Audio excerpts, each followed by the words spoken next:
وقد ورد في بعض السير أن القاضي شريح لقيه صديقه الفضيل، قال: يا شريح، كيف حالك في بيتك؟ قال: والله منذ 20 عاما لم أجد ما يعكر صفائي. قال: وكيف ذلك يا شريح؟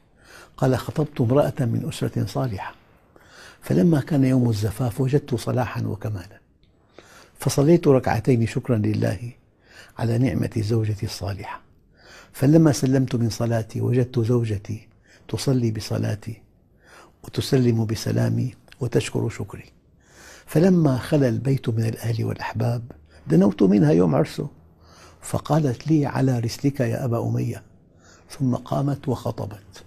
قالت: أما بعد فيا أبا أمية، إنني امرأة غريبة لا أدري ما تحب ولا ما تكره، فقل لي ما تحب حتى آتيه، وما تكره حتى أجتنبه.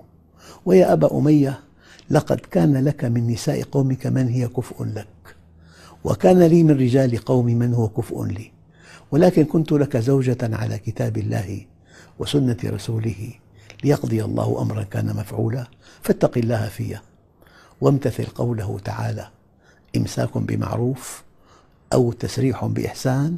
ثم قعدت يوم عرسه. قال: فألجأتني إلى أن أخطب.